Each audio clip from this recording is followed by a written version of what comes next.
Meus amigos, bom dia. Estamos novamente aqui no nosso portal R2 Direito e hoje com um tema polêmico, né?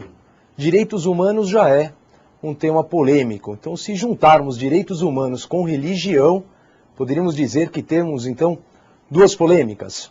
O tema ele é relevante, já que se aproxima a nossa prova do exame de ordem agora, no dia 13 de fevereiro, e de acordo com o provimento 63, a disciplina de direitos humanos ela é agora obrigatória, com até 15% das questões. Então a gente pode ter até 15 questões da disciplina de direitos humanos. E ainda é uma matéria envolvendo então a liberdade religiosa que se concatena com o direito constitucional. E eu vou abordar também um aspecto de direito internacional dos direitos humanos. Então pode ser abordado o tema em 3 disciplinas na sua prova, independente da sua prova de ordem. Nós temos agora N concursos que se aproximam com a temática de direitos humanos. Por exemplo, aqui no estado de São Paulo, nós temos um concurso já autorizado, esperando apenas a publicação do edital, de agente de telecomunicações da Polícia Civil, que cairá a disciplina de direitos humanos. Então, eu quero agradecer a todos que vai aí nos acompanhar com esta temática. Ao término, estará aberta no seu canal próprio a possibilidade de fazer perguntas, onde a nossa equipe aqui, então, selecionará as perguntas. Normalmente são perguntas do país todo, e eu vou tentar respondê-las ao término do nosso bate-papo. A gente seleciona as perguntas, então vou respondê-las. Então, vamos começar um pouquinho sobre a questão de direitos humanos. A gente pode falar que tem um trio polêmico: futebol, política, religião. E são temas, não se discute. Não, se discute muito, acho que nunca se discutiu tanta política quanto a eleição do nosso deputado federal, Tiririca. Acho que se discute muito política com a lei ficha limpa. Acho que se discute muito futebol, principalmente em ano de Copa do Mundo, ou Brasil sede da Copa do Mundo, até que ponto vamos ou não valorizar a alteração da lei de licitações, o rol, a inversão das suas fases para viabilizar construção de estádio de futebol num país que é considerado um país em desenvolvimento, é um país pobre. Então se discute sim futebol, então discute política, discute futebol. Nem vou avançar muito nessa temática de futebol, porque para lembrar de ontem, Corinthians que só me dá alegria, né? Comecei o dia muito bem ontem, estava triste, perdemos aqui no estado de São Paulo o Dr. Viana, presidente do TJ, mas sempre vem uma alegria à noite, né? Então, o todo-poderoso Corinthians nos deu uma alegria ontem, né? Trazendo aquele aspecto de felicidade. E o aspecto de religião se discute? Se discute sim, porque nós temos mais uma polêmica de um acordo assinado entre a República Federativa do Brasil e o Estado do Vaticano, que é onde eu vou chegar. Então nós vamos bater um papo um pouquinho sobre a normativa internacional envolvendo a liberdade religiosa e também então, os aspectos polêmicos no Brasil e no mundo. Bom, inicialmente a ideia de direitos humanos. Já havia falado na palestra de outubro, nas Grandes Liberdades, vamos parar com essa ideia que direitos humanos é o direito do infrator da lei, é o direito do marginal, é o direito do humano. Pode parar, é direito dele também, mas eu já havia comentado, vou insistir sempre nisso, direitos humanos é o direito do ser humano. Ele tem a característica da inerência, é dele, não importa onde ele esteja, é universal, sempre vai acompanhá-lo. E uma grande característica que acompanha os direitos humanos, acho que desde o Código de Hammurabi, em 1690 a.C., é a liberdade.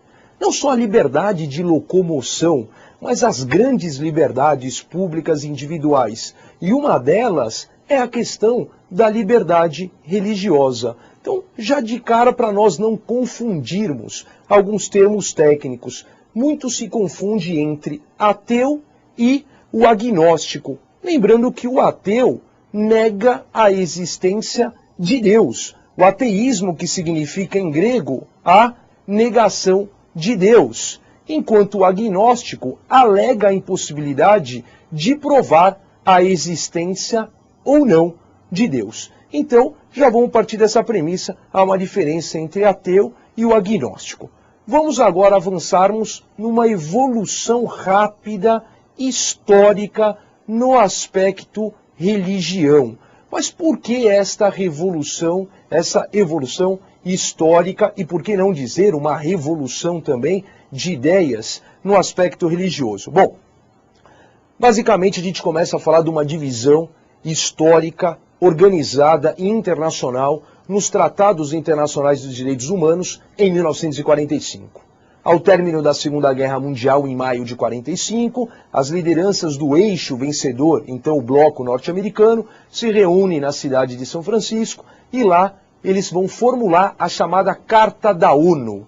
A Carta da ONU, conhecida como Carta de São Francisco, é a que vai inaugurar, formalizar e criar a primeira pilastra, porque ela inaugura a ONU. Até então a ONU inexistia e nós tínhamos o que a gente chama de Sociedade das Nações. Começou como Liga das Nações, vindo do Tratado de Versalhes em 1919, após o término da Primeira Guerra Mundial em 1918. Então estamos em 1945, é criada a ONU e com a Carta da ONU eu inauguro esse sistema, então, sistemático, organizado, internacional de direitos humanos. E logo no seu artigo 1º da Carta da ONU, ele vem escrito mais ou menos assim, que os propósitos das Nações Unidas são conseguir uma cooperação internacional para resolver os problemas internacionais de caráter econômico, social, cultural ou humanitário,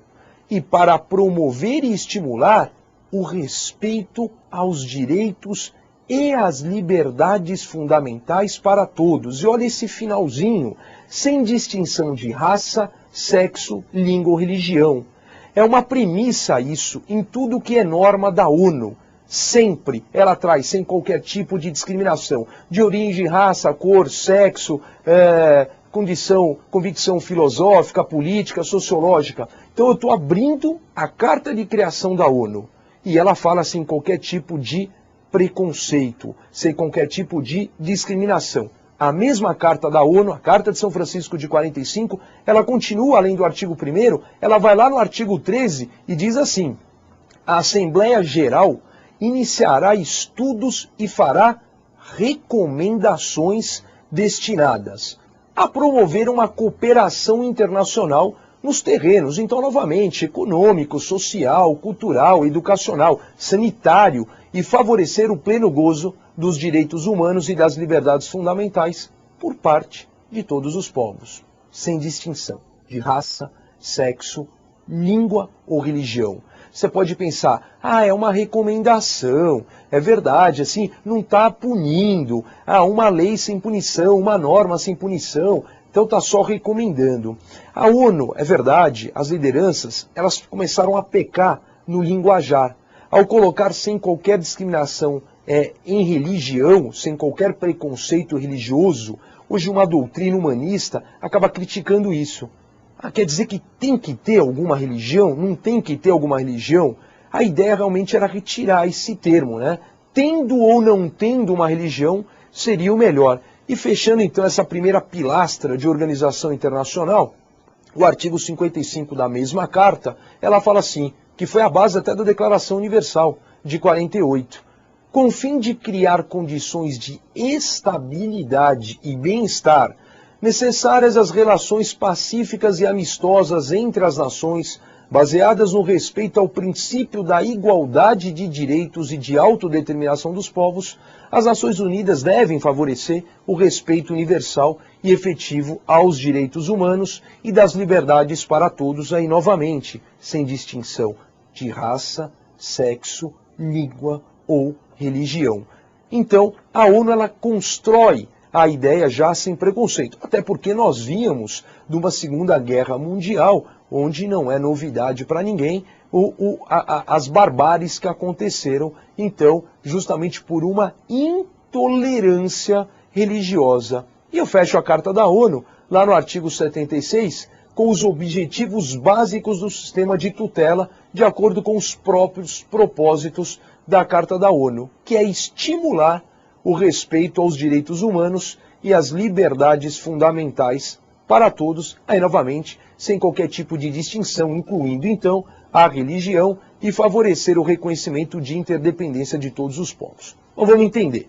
Acabou a Segunda Guerra Mundial, eu crio a ONU e já venho trazendo uma série de recomendações de funcionamento, de organização da ONU. Bom, tudo sem preconceito. Tudo que for norma de direito internacional dos direitos humanos tem a obrigatoriedade de respeitar a Carta da ONU, a Carta de 45.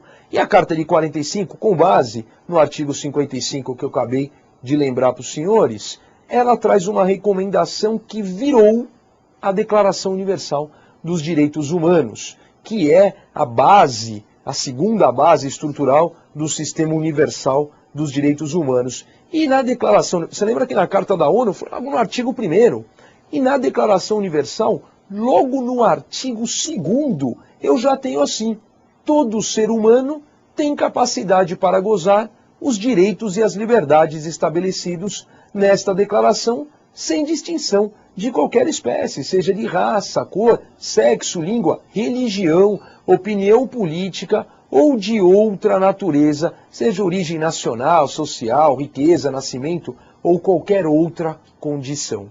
Então eu abro a Declaração Universal, novamente sem qualquer tipo de preconceito. Eu vou ainda na Declaração Universal, ela é curtinha, ela tem 30 artigos, lá no 15, no 16, fala mais ou menos assim: que os homens e mulheres de maior idade, sem qualquer restrição de raça, nacionalidade ou religião. Então sempre eu parto dessa premissa: tem o direito de contrair matrimônio e fundar uma família. Então ela vai trazer liberdade. A declaração traz uma palavra para resumir a declaração: são liberdades. Ela traz novamente mais uma liberdade. Já mais um artigo para a gente finalizar a Declaração Universal, o artigo 18, também traz que todo ser humano tem direito à liberdade de pensamento, de consciência. Eu vou falar da liberdade de consciência numa evolução constitucional brasileira, que é importante, em determinado momento, retiraram a palavra crença e deixaram a palavra apenas consciência. Então a Declaração Universal fala aqui da liberdade de pensamento, de consciência, de religião, e este direito de religião inclui a liberdade de mudar de religião ou crença, e a liberdade de manifestar essa religião ou crença pelo ensino, pela prática, pelo culto e pela observância, isolado ou coletivamente, em público ou em particular. Olha que interessante, a Declaração Universal em 48 fala do ensino religioso e ela não traz o linguajar de ter ou não ter. Fala em mudar da religião A para B. Então eu parto da premissa que eu tenho uma religião. Isso, eu insisto, na crítica é muito ruim. Só para não deixar passar batido, eu vou lembrar também das regras mínimas para o tratamento de reclusos, dos presos, lá de 55, já que todo mundo acha que direitos humanos são só os direitos dos presos, mas o recluso, segundo a ONU, que tem uma norma específica de 55, também tem, por óbvio, ele é ser humano, é inerente a ele, também tem este direito.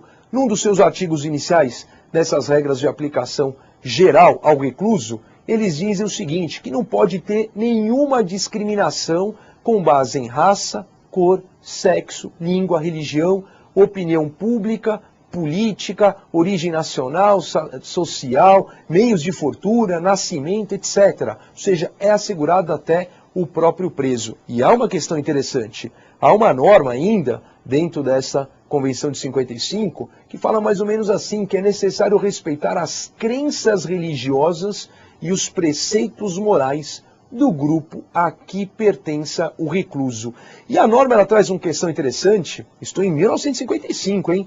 Ela traz uma questão interessante porque ela traz um tema, um artigo especificamente sobre religião. Não há uma divisão em capítulos, mas é um artigo específico nessa norma de 55. Lá pelo artigo 40 a 41, diz mais ou menos assim: que se esse estabelecimento prisional reunir um número suficiente de reclusos da mesma religião, deve ser nomeado ou autorizado um representante qualificado dessa religião. Se o número de reclusos justificar e as circunstâncias, então, ali no local permitirem, deve ser encontrada uma solução permanente para esse tipo de reunião.